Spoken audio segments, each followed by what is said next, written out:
Fala pessoal, estamos aqui começando mais um ponto de encontro, junto com o pastor Gerson Ortega, junto com o pastor Massal Sugihara também. E hoje vamos falar um pouco sobre família e gerações, né? Um tema importante num período também que acho que a gente tem vivido muitas transições aqui no Brasil, tanto dentro da igreja, quanto em negócios, empresas, né? E a gente falar um pouquinho mais sobre isso daí.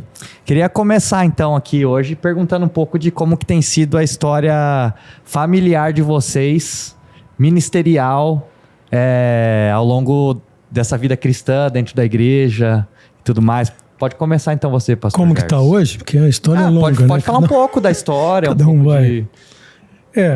Assim, tem um monte de gente que me conhece, eu sou de profissão, eu sou médico, mas eu fui missionário por 3, 4 anos, deixei tudo, depois voltei de novo para o ministério. Hoje eu estou com parte ministerial, parte profissional.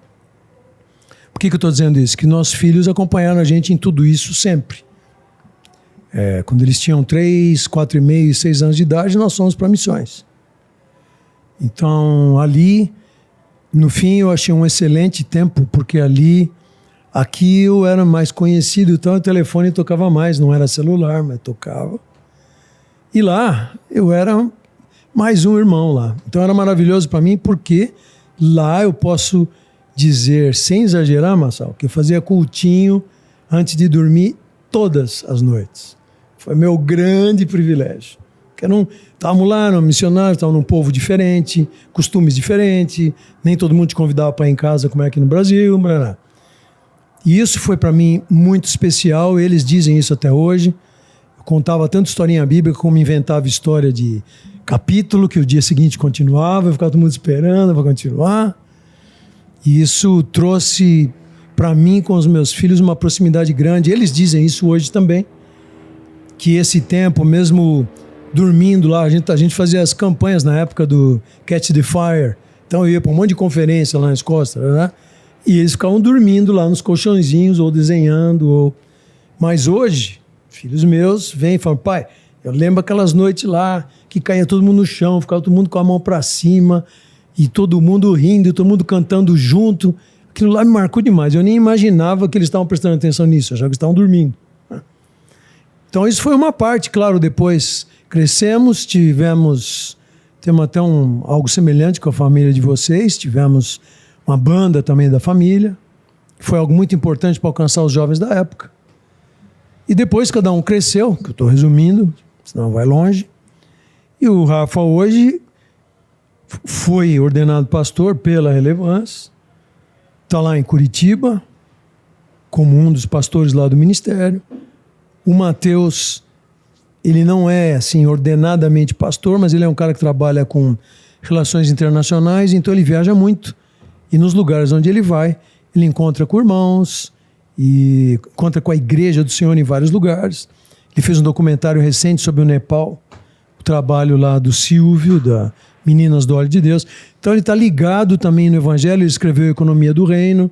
Então ele está metido dentro do cristianismo, assim dizer, de uma forma específica. E o Pedro, que é hoje um master lá, como eles falam do jeito lá, em tênis, professor e tudo mais. E ele está cuidando também do grupo, da congregação lá, da Relevância que existe em Spoleto. Então, entre muitas coisas, eu posso dizer que os 3 filhos estão servindo no reino, né? Graças a Deus. E isso para mim hoje, porque depois você precisa ficar velho para pensar nessas coisas e dar valor também. Hoje é o maior valor que eu dou. Eu vou nos lugares, o pessoal pergunta: você é rico? Eu falo: sou muito rico. Ah, é? Por quê, hein? Tenho 3 filhos. Conhece o Senhor, tenho uma esposa maravilhosa e estou vivendo o meu melhor nisso aí. Então, para começar. Legal. Bom, quando a gente fala em gerações, o que me vem à mente, né? Que os pais, eles devem deixar algum legado aos filhos. Eu acho que a grande preocupação dos pais hoje é material, né? Eles pensam em deixar coisas, né, materiais o legado seria talvez um curso profissional, engenheiro, médico. Nossos tempos era ter engenheiro, uma casa, médico, advogado. Alguma coisa assim, né?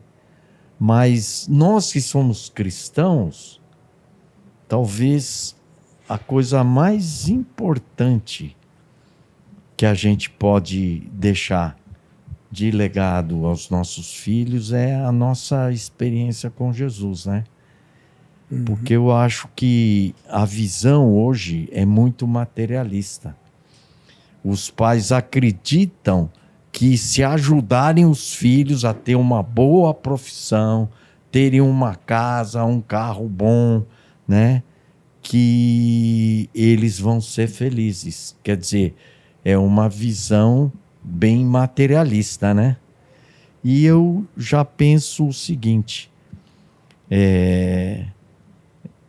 eu quero deixar, né, o que eu penso, a minha herança para os meus filhos é a vida que eu recebi vivendo com Cristo. Então, é isso que para mim é o mais importante. Por quê? Porque meus filhos podem ser engenheiro, carpinteiro, pode ser médico, mas se eles não tiverem a Jesus, eles não vão ser felizes, né? Então, a coisa que sempre me mexia era isso, fazer com que meus filhos fossem apaixonados por Jesus. E espero que eles tenham esse mesmo propósito com os filhos deles, né? Não se preocupar tanto com a parte material, mas de deixar um legado espiritual, porque é isso que vai trazer estabilidade emocional e vai ajudar ele a enfrentar todas as dificuldades no mundo. A gente vê hoje, talvez, né, um desafio dos pais, né, tanto líderes e pastores quanto outros, né, de manter a sua família dentro da igreja, né, seus filhos, até depois quando os filhos ficam adolescentes e jovens, né. E vocês dois são pais, já são avós os dois, né? E a família toda continua servindo a Deus, amando a Deus dentro da igreja, né? Eu queria saber assim, o que vocês acham que é o segredo, né, para você conseguir manter a família na igreja por tantos anos e amando a Jesus? O Marçal já falou algumas coisas interessantes. Eu diria que um outro segredo também é a graça. Sim, a gente procura fazer o melhor, né, Marcelo? Às vezes a gente até vai para a faculdade, a gente acha que está fazendo tudo bem. E uma coisa, eu vou tentar falar algumas coisinhas que eu acho que é importante. Uma delas é a transparência e coerência com os filhos. Para começar, esses dois aqui são importantíssimos. Transparência, eu lembro um dos meus filhos, que ele era pequeno. Eu não sei porquê, nós estávamos inclusive no campo missionário. Aí um dia eu fiquei bravo com ele, falei um monte de coisa, mas exagerei no falar. Não teve palavra feia nem coisa nenhuma, mas eu fiquei muito bravo, sem toda a necessidade.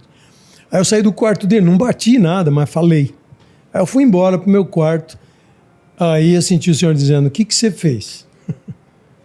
Você não acha que você exagerou? Acho que era bom, sei lá, pedir perdão para ele. Aí eu fiquei brigando com Deus uns 45 minutos, mais ou menos, que eu achava que se eu fizesse isso, eu ia perder a autoridade com meu filho. Veja só como é que é o pensamento da gente. Aí depois de uma longa luta, Deus foi muito paciente, eu resolvi ir lá e falar com ele. Aí eu fui. Falei, olha filho, eu preciso falar uma coisa para você, que eu estou sentindo aí. E ele tinha, esse aí tinha 5 anos, acho. Aí ele ficou olhando para mim assim, né? Não sei se ele achou que ia levar mais bronca, o que ia acontecer. Eu falei, olha, filho, eu preciso pedir perdão para você aqui. Porque aconteceu isso, e eu não devia ter falado dessa forma. Ele olhou para mim com os olhos arregalados assim, não, pai, não. Eu fiquei olhando para a criança falando, pô, ele estava tentando me proteger também, até ele, coitado. No meu erro, né? Eu falei, não, filho, você tem que perdoar. Aí eu falei, tá bom, você me perdoa, por isso. Aí filho, do com os olhos arregalados. Isso marcou minha vida, tanto que eu conto isso até hoje. Ele tinha 5 anos de idade. Hoje tá um marmanjo aí com um pouco de cabelo branco já. Então a transparência é uma. E a outra que eu acho muito importante, sei que o Marçal vai citar várias outras, é a coerência. Então, citamos aqui filhos de pastores, filhos de não sei o quê, parará. E infelizmente, muitas vezes, né, no nosso aconselhamento ou conversa com os jovens, com os filhos dos pastores, vários deles têm revolta. Por que que tem revolta? Aquela velha história que a gente já conhece, mas que muitas vezes não muda. Só Deus para mudar. Mas em casa, ele não é esse pai. Lembra uma vez até que falou que acho que eu vou levar minha cama para a igreja. Falou brincando, né? Aí alguém falou, não, mas por quê? Então, falei, porque lá meu pai é quem eu imagino que ele deveria ser. Ó. Então, coerência para mim é um atributo hoje raríssimo. Eu acho que pais, filhos, todo mundo mente na maior porque não quer nem saber, porque se falar vai dar ruim com meu pai, se eu falar meu filho não vai entender, fica nessas conversas. E não é coerente, não é transparente e não é coerente. E o filho, né? Ainda há pais que acham que pode enganar os filhos. Se desde pequenininho já não dá, quanto mais quando ele chega numa idade adolescente, por exemplo, está na mesma igreja com você, come com você, dorme na mesma casa, vê se você briga ou não com a mãe, vê se você, nos teus negócios, não tem umas paradas meio diferentes. Ele está lá vendo tudo, ou ela, está vendo tudo lá. E nessa hora, se a gente não tiver a coerência... Eu lembro assim, meu pai passou uma época da vida dele que ele tem um problema muito sério financeiro. Ele trabalhava com eletrodomésticos, tinha lojas de eletrodomésticos. E foi à falência completamente. Nós perdemos tudo. E, inclusive, uma casinha que ele tinha comprado, perdeu tudo. Foi a época do milagre econômico brasileiro. Aí começou a mudar um monte de coisa. Surgiram um monte dessas, na época, Eletroradiobras, não sei o quê, que hoje é os Carrefour da vida, e esses outros, que conseguiam vender o mesmo aparelho que ele vendia, no máximo em 3 vezes, em 12. Então, quebrou tudo. Quebrou. Por que eu estou dizendo isso? Porque depois eu testemunhei na minha casa, eu tinha uns 16 anos, 17. Eu testemunhei várias vezes meu pai orando de joelho no quarto dele com a porta entreaberta, pedindo para Deus dirigir as coisas. Uma vez eu fui até a porta do quarto dele, eu lembro muito bem. E eu ouvi ele orando assim, Deus, não deixa que meus filhos se percam por causa do que eu perdi. Porque me marcou a vida, né? Saí de lá chorando, fui pro meu quarto, fiquei pensando em tudo. Então o que é isso? Coerência do meu pai.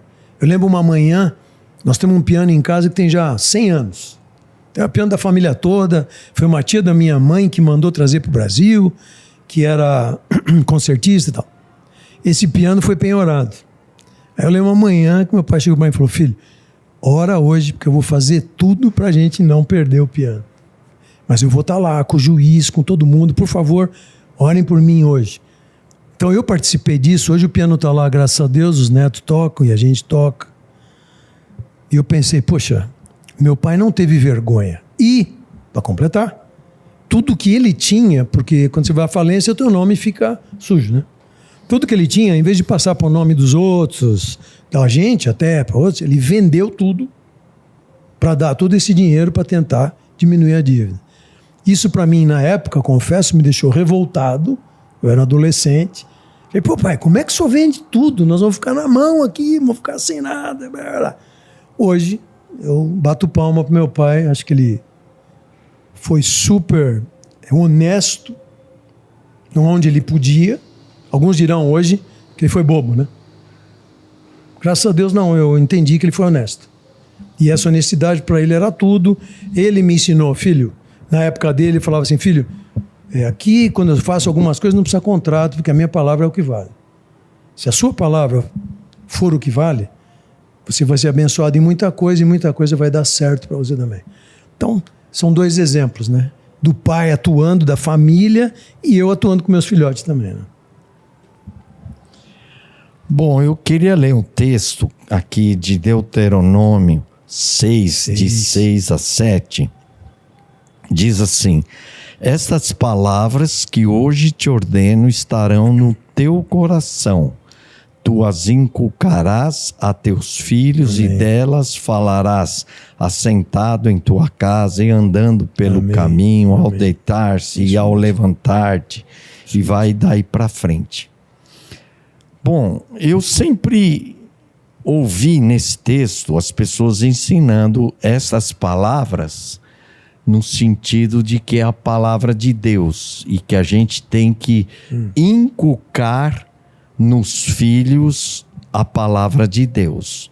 Mas o texto aqui está dizendo assim: estas palavras que hoje te ordeno, que palavra é esta que Deus está ordenando?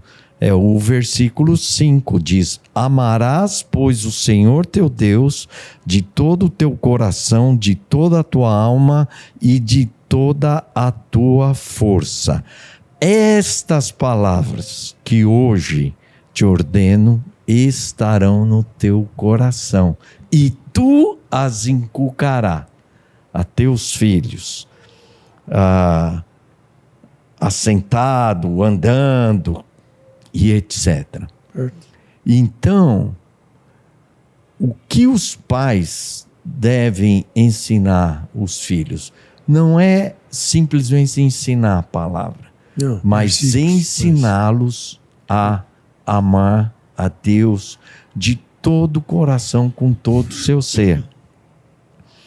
E é interessante isso, que às vezes, como pai, a gente quer ensinar tantas coisas, mas não é tão claro na mente dos pais que a coisa mais importante é ensinar eles a amarem a Deus com todo o seu ser. E aí é interessante, essas palavras que hoje te ordeno estarão no teu coração. Então, primeiro tem que estar nos corações dos pais. Os pais têm que ser apaixonados, eles devem amar a Deus de todo o coração. E aí ensinar os filhos. E isso é o que você falou, coerência, né? Porque às vezes os pais não amam a Deus e querem ensinar a fazer o filho amar a Deus de qualquer jeito. E aí acaba havendo às vezes até uma revolta nos filhos, principalmente porque ele vê incoerência na atitude dos pais. Então, eu acho que o grande segredo é primeiro a gente ser apaixonado por Deus, todo o coração, e inculcar isso no coração dos nossos filhos, né? Eu lembro que o meu sogro, ele era palmeirense. Eu digo era porque ele já faleceu. E ele era daqueles que quando o Palmeiras ia jogar no domingo, ele punha o agasalho verde. Aí ele tinha o prato do Palmeiras, a caneca do Palmeiras, né? E ele era fanático pelo Palmeiras, né? O que aconteceu? Todos os filhos viraram palmeirenses, né? Então, quando a gente é apaixonado por uma coisa, aquilo contamina naturalmente a vida dos filhos. Eu sempre fui São Paulino, mas São Paulino meia boca. Nunca fui aquele... Nem camisa do São Paulo eu tinha. Nem bandeira, nem camisa, nada. Aí o meu filho virou corintiano, né? Você vê como é que é a coisa. Eu lembro bem o dia que ele virou corintiano. Não sei se você lembra. Ele foi na festa do Nel lá, o amigo dele. E ele ganhou uma medalhinha, um negocinho do Corinthians. Símbolozinho do Corinthians. Aquele dia ele resolveu ser corintiano. Então, se há algo que a gente quer realmente ensinar e deixar de legado aos nossos filhos, primeiro tem que estar no nosso coração. E isso vai de alguma maneira, impactar os nossos filhos. Verdade. Indo por esse lado aí, então, que vocês falaram, né? Eu queria perguntar, até que ponto vocês acham que, então, um filho rebelde, um filho que depois acaba se desviando, até que ponto isso é responsabilidade dos pais ou não? Já lembrei da parábola do filho pródigo, né? No ato. Naquele caso, do que a gente entende, o filho errou. Ele pediu a parte da herança dele, o pai deu tudo que era dele, foi embora, usou tudo, aproveitou tudo, noitadas, tudo, gastou todo o dinheiro. Né? Depois que não tinha mais nada, voltou para o pai. A gente conhece a história. O pai o recebeu contente, saiu correndo para abraçá-lo. Ele falou, deixa eu ser só um dos caras que cuida dos teus porcos lá. Não ligo se eu ficar fedido, não ligo. Eu quero estar aqui de volta, porque aqui é o meu lugar. E o pai deu o anel, que significa honra, né? Honrou o filho da sua volta, não pelos seus erros, mas pelo seu arrependimento. Né? Então, aí disso aí, hoje, né? Eu pergunto porque, às vezes, assim, pode ser que tem pais que assumem uma culpa que talvez não deveriam, mas também talvez tem pais que se isentam e talvez tem culpa. Se isentam E eu da queria culpa. saber, assim, onde que está esse equilíbrio? Até que ponto os pais têm uma responsabilidade nesses valores, princípios, até decisões espirituais que depois os filhos carregam quando ficam mais velhos? Assim, falando humanamente, eu acho que a criança até... Hoje está até mais rápido, porque a informação é muito grande, mas 8, 10 anos, quem sabe 12, antes eu acho que era 12, eu entendo que é uma época de eu ensinar meu filho, prover ele de um monte de coisa, ensinar a amar o Senhor sobre todas as coisas, e depois, aí que ele vai fazer as escolhas dele. Né? Vai chegar a hora que ele vai decidir. Então, ele vai decidir, vou seguir a Deus, não vou seguir a Deus. E nessa opção, não entra mais o pai, nem a mãe. Né? Mas na formação, como nós estávamos dizendo aqui, dele, no amor a Deus, no convívio, nós somos responsáveis. Estou falando genericamente, né? Tem muitas situações, outras aí, mas o momento que ele tem para ele decidir, ou ela, aí nosso negócio é joelho no chão mesmo. E procurar continuar amando ao Senhor e sendo um modelo, né? Ou, no mínimo, uma inspiração para o filho. Porque isso poderá ajudá-lo. Porque todos nós passamos, você sabe, seus filhos vão passar, meus netos vão passar, aquele tempo onde você faz a sua decisão. Né? Eu definitivamente quero Jesus, acabou. Né? E aí vai em frente. Ou não. Ela pode vir mais tarde e pode não vir, né? Então eu acho assim, eu não isento os pais, eu acabei de falar, acho que eles têm responsabilidade também, e não isento os filhos. Ao mesmo tempo, tem as questões mais complicadas, que é quando o filho já foi embora, que nem a da parábola, e aí ele quer voltar para casa. E aí nós poderíamos citar inúmeros exemplos de caminhos que ele tomou, ou ela tomou, que vamos dizer, até onde a gente entende, não batem com a palavra. E aí sim, que nós vamos ter que orar muito e ver o que nós vamos fazer. Você receberia ele em casa de novo? Aí eu já estou falando alguém que já está com 17, 18,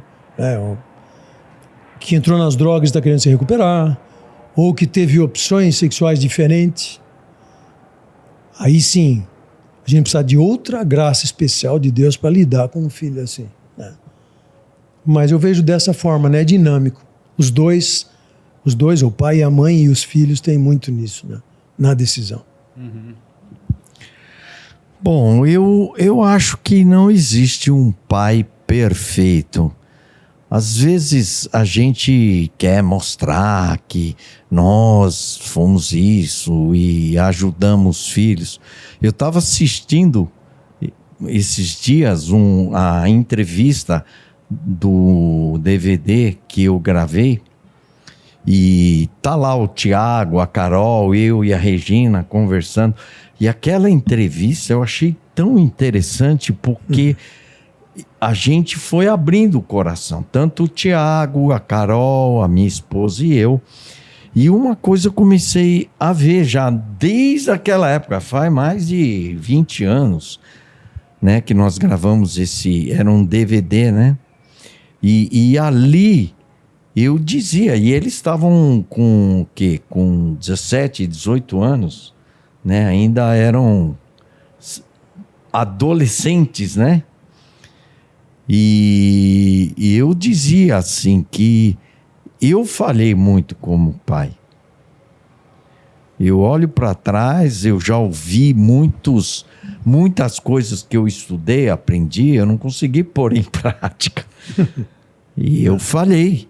Por isso que eu falei de graça também. Eu falei como pai.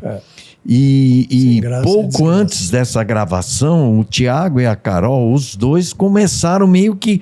Parecia que estava escapando das nossas mãos. A gente viajava, os dois acabavam saindo, fazendo coisas que eles não fariam se nós estivéssemos lá. Então, eu achei por um momento que talvez os dois podiam até desviar. A Regina, minha mulher, ficou assim bem preocupada também vendo isso acontecendo com os nossos filhos. E a gente ia nas conferências da Universidade da Família, né? Eu ministrava o louvor, o Tiago, a Carol junto, tal. As pessoas que olhavam, eu, o Tiago, a Carol junto, eles falavam assim, pensavam, né? Nossa, que família maravilhosa, ideal, né? Perfeito. Eu gostaria que os meus filhos estivessem junto, fazendo algo junto, ministrando juntos, né? E eu pensava assim, mas eles não conhecem, né? A nossa família não sabe os problemas que a gente passa, né? E as dificuldades. E eu ouço histórias de pastores famosos, né? Que os filhos se rebelam, se afastam de Deus, né? Mas eles continuam abençoando, ministrando e abençoando o povo de Deus. Então, é difícil você estabelecer uma linha dizendo assim, o pai falhou até aqui, ou o pai foi bem sucedido porque os filhos estão na igreja, né? Eu não sei, às vezes não é porque o pai foi bem sucedido, não. Foi graça de Deus mesmo. Sim. E às vezes, os pais, eu não acredito que um pai não falha. E às vezes o pai falhou e afetou a vida do seu filho. Então, é difícil você traçar uma linha que separe. Mas, acima de tudo, os pais têm que, né, primeiramente, levar a sério a sua vida com Deus. E esse levar a sua vida a sério, com compromisso, amar realmente a Deus. Não levar uma vida religiosa, mas levar uma vida, ser um verdadeiro cristão. Eu acredito que 80%, 90% ele vai influenciar o seu filho. Mas ainda assim a chance do seu filho se afastar. Eu conheço filhos de pastores que se entregaram na droga, bebida, que casaram, separaram. Então, é triste. É triste. Mas é muito difícil você chegar e apontar o dedo. Você errou, você isso. Então, eu creio que a gente deve realmente ter muito temor de Deus e amar os nossos filhos, mas a gente nunca vai ser um pai perfeito, né? Então, eu sei que muitas pessoas que estão ouvindo a gente hoje devem estar, muitos estão passando crises com seus filhos. Seus filhos, eu ouço muito isso, né? pais que falam que o filho está afastado de Deus. Eu fui recentemente viajar e estava ministrando numa igreja e ali tinha um casal que é coordenador do Ministério de Família. E aí eles falaram que eles iam convidar o filho que estava casado para vir assistir às minhas palestras. Por quê? Porque o filho estava afastado de Deus, não estava mais frequentando a igreja. E eles são coordenadores de família. Pois é. Complicado. Né? É triste, né? E ela falava assim que ela levou o filho muitas vezes para os encontros da Universidade da Família e que os filhos gostaram demais, né, da minha família, né? Então ela ia convidar. Mas é triste isso, né? Então eu acho que nós podemos falhar e falhar feio.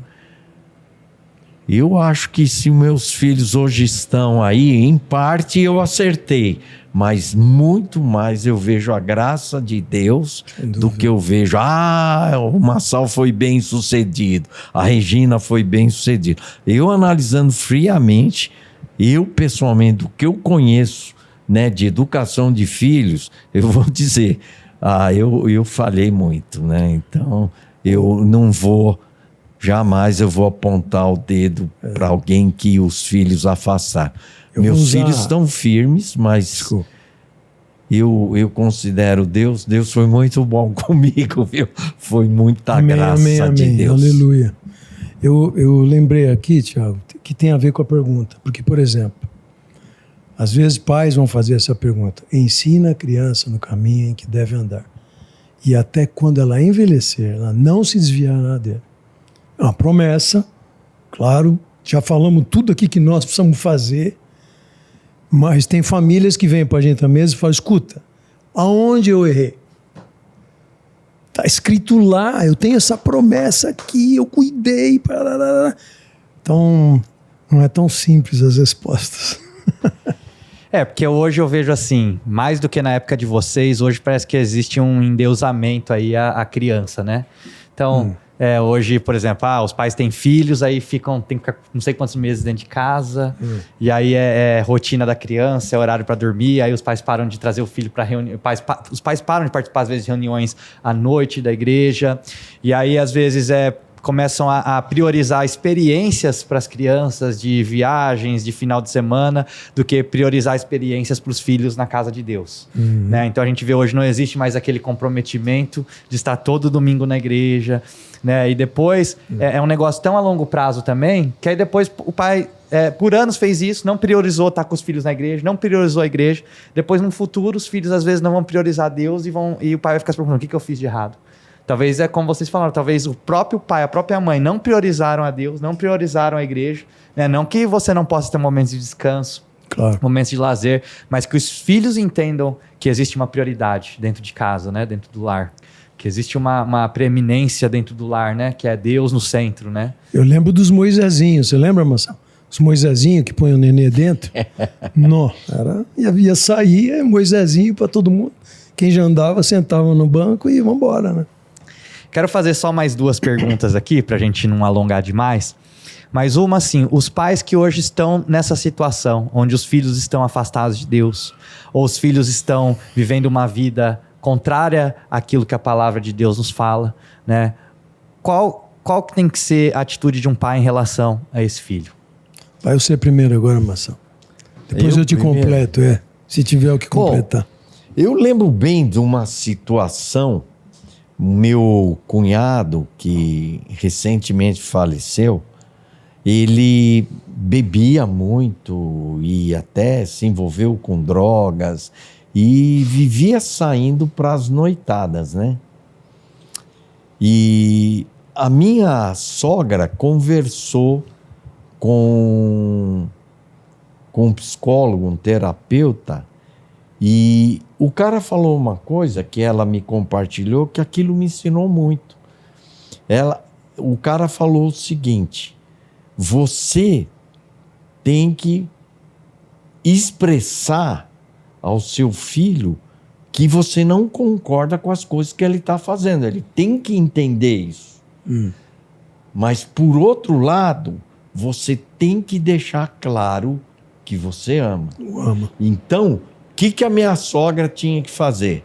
Falar assim, fulano, eu não concordo. Ele está saindo para ir beber, para noitada e tal. Ele tem que falar, ela tem que falar assim, eu não concordo com isso que você está fazendo. Eu acho que isso que você está fazendo é errado por isso.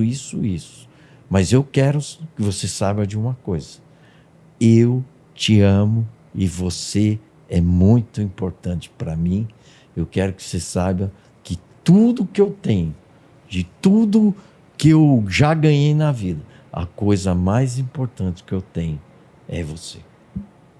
Então, isso eu aprendi uma coisa.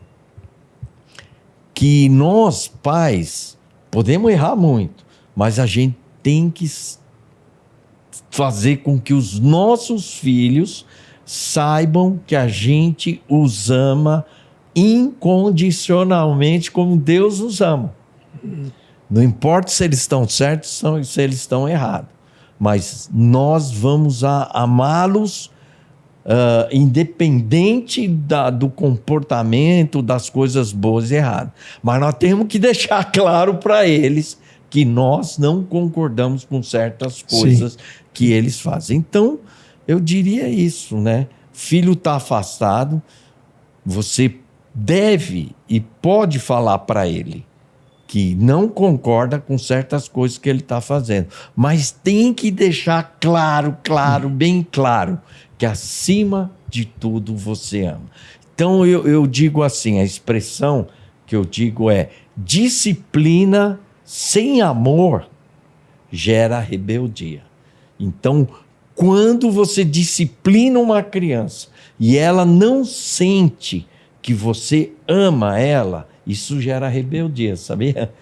Mas quando você ama a criança e a criança tem consciência disso, você pode disciplinar à vontade. E eu lembro que eu aprendi isso e eu falava, né? Perguntava pro Tiago quando era pequenininho, falava assim: Tiago, você ama o papai? E ele falava: eu amo. Aí eu falava para minha mulher assim: pode sentar o porrete nele que ele não vai virar rebelde. E a gente disciplinou o Tiago muitas e muitas vezes, né? Mas nós nunca vimos ele sendo rebelde. Por quê? Porque a gente, por outro lado, sempre expressou amor por ele. Então, eu digo isso. Disciplina sem amor gera rebeldia. O assunto vai muito longe, mas eu lembrei agora aqui, pensando já num filho mais adulto, e isso é comuníssimo nos nossos dias. Ele tem uma namorada. E um fim de semana ele vai ficar na sua casa. E a namorada vai também. Então, se eu falo: olha, filho, só que vocês não vão dormir juntos, né? Vocês não são casados. Tem pai que não tem coragem de falar isso, porque o filho não vai entender, vai se rebelar, vai embora.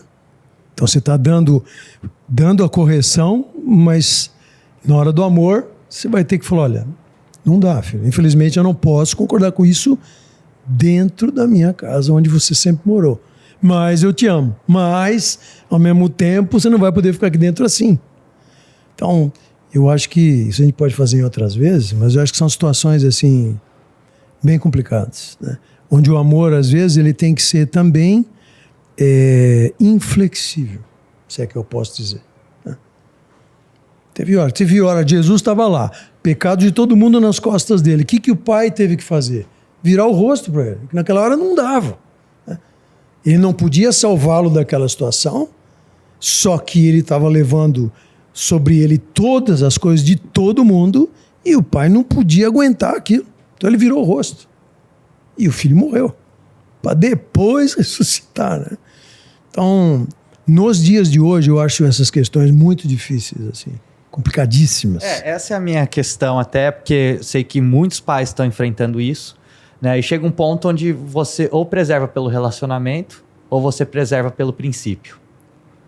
E nesse ponto, o que você faria como pai? Bravo, muito bravo isso aí. Assim, ao mesmo tempo, eu não posso negar ao meu Deus nem o que eu creio dele. Eu não posso. Ao mesmo tempo, eu gostaria de fazer tudo para que meu filho saísse dessa. Seria um pensamento do pai. Eu já pensei isso muitas vezes, né? Porque você tem muitas famílias amigas que têm problemas desse tipo. Ou mesmo escolha de sexo e de outras coisas, em um monte que está acontecendo hoje. Né? Como lidar com essas coisas? Aí que tá. Então, como na família, por exemplo, o primeiro lugar é da esposa e depois dos filhos, eu acho que nas coisas de Deus, o primeiro lugar é o de Deus. Vou chorar, vou espernear, vou sofrer pra caramba, mas eu não posso me contrariar em algo que eu aprendi de Deus, que eu creio e amo a Deus por causa disso também. Aí eu não sei, tá na graça total. O barco tá... Mas é muito interessante essa colocação que você fez, Tiago, se abre mão do princípio ou abre mão do relacionamento. Na verdade, eu diria o seguinte, o relacionamento, eu digo assim, amar, né? Primeiro, amar. Não importa, quer dizer, eu não vou quebrar um princípio, mas eu não vou querer obrigar o meu filho a andar dentro dos meus princípios e valores. Eu não vou obrigar ele, eu vou amá-lo. Sim. Do jeito que ele está. E ele pode ter os seus princípios, seus valores, e a gente, como pai, vai ter que respeitar e amá-lo, mesmo sendo contra os nossos princípios e valores. Então, eu creio que primeiro é amar, né? E preservar o relacionamento é muito importante.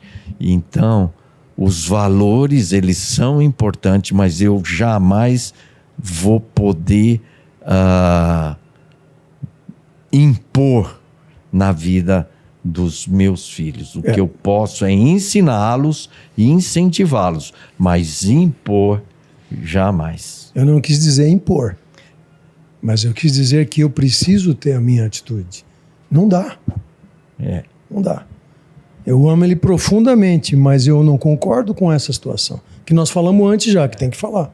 Tem que falar. Daí entra na sua casa. Então, mesmo assim, como eu vou respeitar o que ele está vivendo, ele vai poder então dormir em casa com a namorada e tudo, beleza? Eu acho que não. No meu entendimento, não. Mas fica aí. É uma situação desafiadora. É relacionamento que eu, por exemplo, aqui como pastor, né? É princípio. É algo que a gente acredita que vai contra a palavra de Deus, por exemplo, que é o casamento homossexual, né?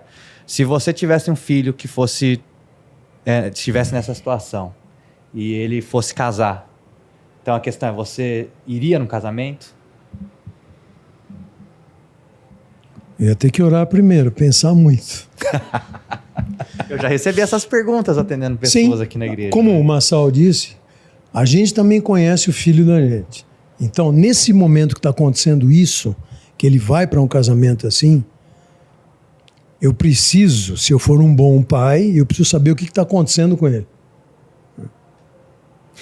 Digo isso porque talvez em alguma situação eu fosse, mas eu não ia dar a bênção para ele. Por exemplo, estaria presente, ia com a minha esposa, terninho, tal, mas eu não poderia abençoar. Bênção de Deus sobre isso não dá para dar. Talvez eu fosse para tentar manter o relacionamento. Ficar no jantar depois, comer lá uma comidinha, abraçar e ir embora, chorando. Eu acho que é uma situação muito difícil, né? Eu não estou nessa situação, graças a Deus. Glória a Deus, né? Mesmo. Mas, assim, pensando aqui, agora é fácil responder isso, né? Eu iria no casamento, que é meu filho, né? Acima de tudo. Eu não concordo, né? Eu não acho legal, mas acima de tudo eu iria respeitar, né? Eu iria respeitar a posição dele e No final, iria. cada um vai responder por si, né? Então, essa é a conclusão que a gente chega, é isso? Eu acho.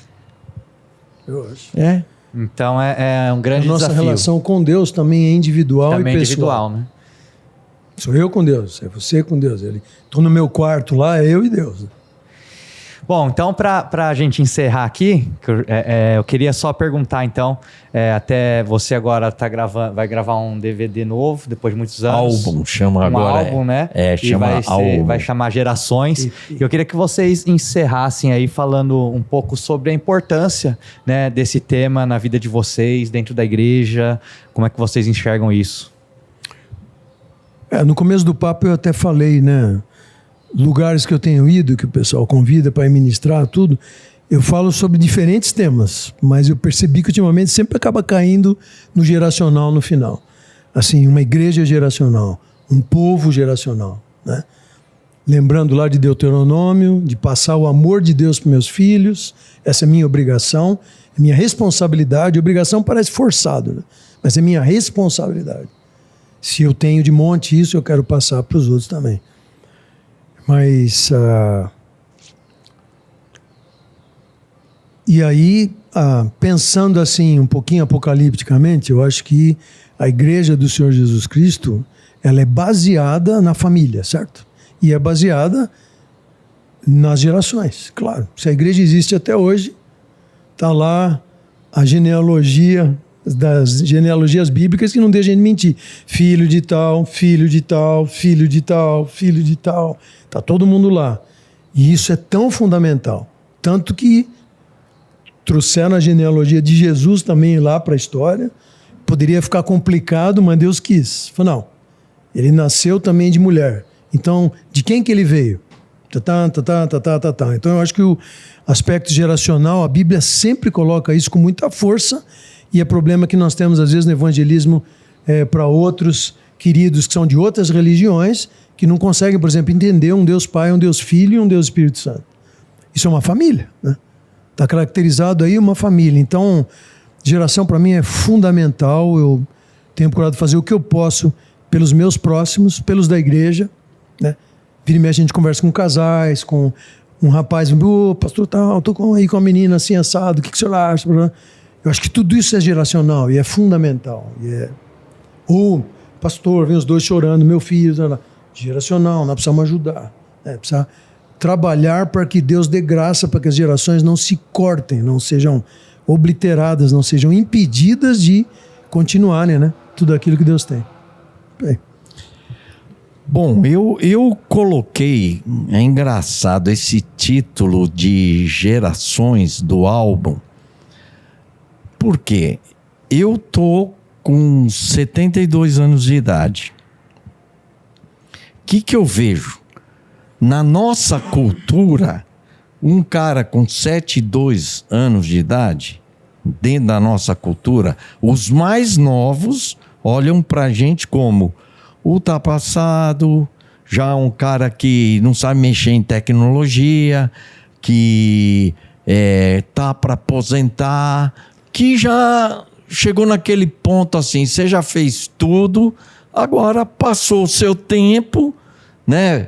A ideia do idoso é a ideia do ultrapassado e que já não tem valor. É dentro da nossa cultura brasileira. Eu não aguento a piada, Marçal, eu não aguento a piada, mas dá para tentar ser presidente. Oi? Dá para tentar ser presidente. Dá. Com 70 e tantos, dá. Dá. Desculpa, Bom, fecha parênteses. Bom, eu conversei com o Davi, pastor do Japão, eu falei com ele, né? E ele falou que no Japão é diferente.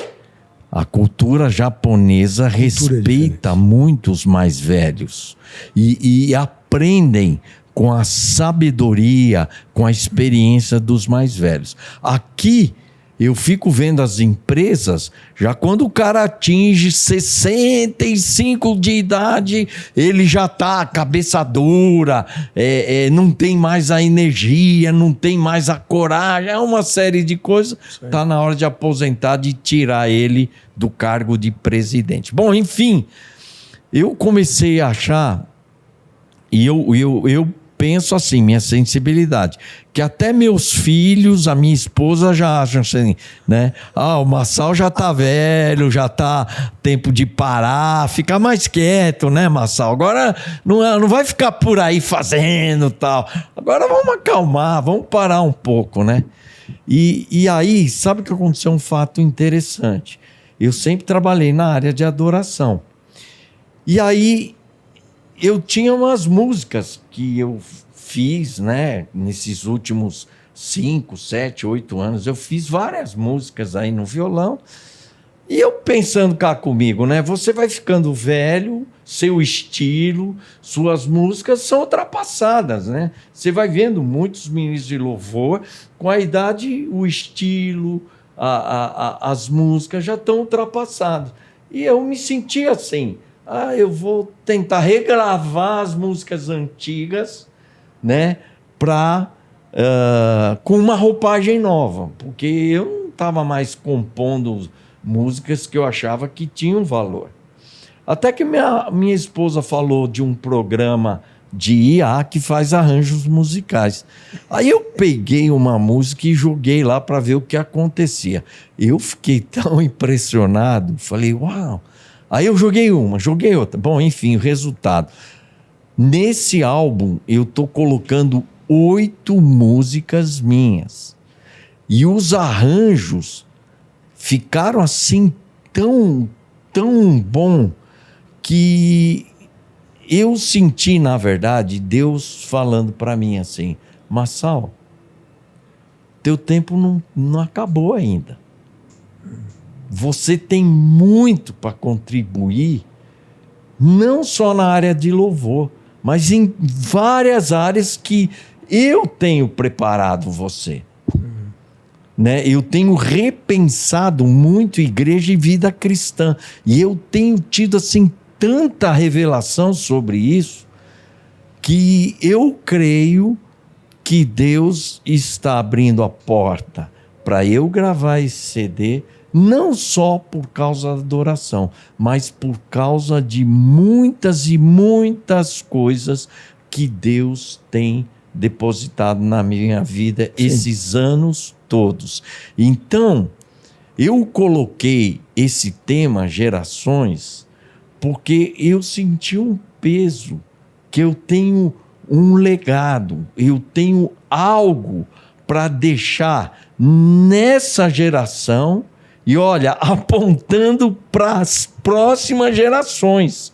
Então, esse álbum, eu tenho certeza que quem for lá vai ter uma experiência, assim, inesquecível e vai ver um tipo de adoração que vai sair desse modelo que nós temos hoje. E eu gosto muito de inovar, né? A minha mãe sempre dizia para mim assim, Massal, tá inventando de novo? Né? E eu sou um negócio assim, eu não consigo parar, eu tô sempre, alguma coisa eu tô fazendo. Tô envolvido, né, na Universidade da Família, estou envolvido com um curso de pornografia. Aliás, eu estou para lançar um curso novo na área da pornografia para ajudar pessoas a vencerem a pornografia.